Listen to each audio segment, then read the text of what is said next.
Get back to our federal election campaign coverage right now and those new Nanos numbers for CTV News and Globe Mail. So Nik Nanos is joining us live here this morning. Nik, it's really interesting watching, here we are day 13, and it really seems Canadians are enamored with Mark Carney, putting him well ahead in the preferred prime minister category. His numbers just keep going up on that side. Absolutely. Mark Carney right now gets a tip of the hat from 51% of Canadians. He's followed by Pierre Poilievre at 31, 20-point advantage. And, it speaks to at least the focus that Canadians have had on Mark Carney and the beginning of the campaign. So, the thing is if you're Pierre Poilievre, you got to think of ways to kind of rejuvenate or reanimate and close that gap, because right now, 20 points, it's pretty massive.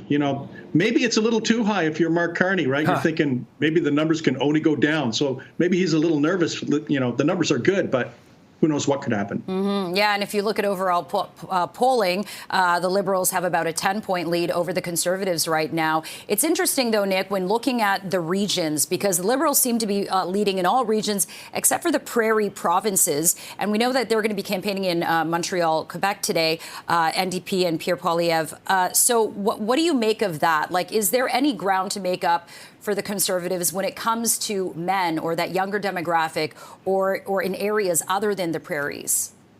Yeah, actually, two things, Jennifer. First of all, the Conservatives have to do better in the province of Ontario. That's really the big gem that all the parties are scrapping over right now. They're about 15 points back, so they've got to pick up steam in Ontario, and they also have to do better among women. The thing is when we look at the ballot numbers among women voters, the Liberals come in at around 51%. The Conservatives are way back at 28 among women voters. So, the thing is that there has to be kind of what I'll say a focus on Ontario, but also some sort of strategy that is more appealing and kind of closes the gap for the Conservatives when it comes to women voters. Because they need to be competitive among women voters, because if they're not, it's just hard to win an election if they're not competitive among women voters. Mm-hmm. Nick, in terms of historically, what do you see as kind of the actual base level support across the country for the Conservatives? I've always thought it was in that 30 to 32% range. They were significantly above that before, but it looks to me like, I'm looking at your polling, it seems like they're kind of creeping back down to like their base rather than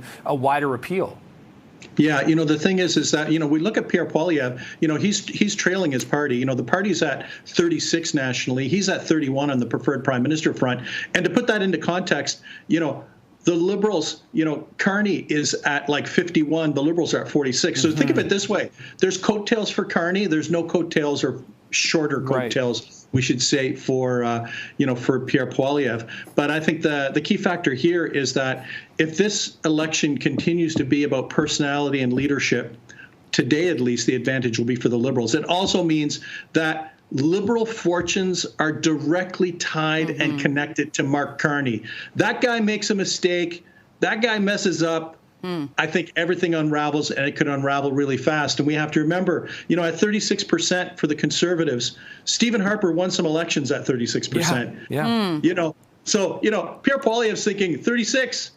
We used to win under 36, as in the Conservative we, right? And he's looking at it. It's not good enough right now because the NDP are so low, the Bloc are so low, and the Green Party are so low.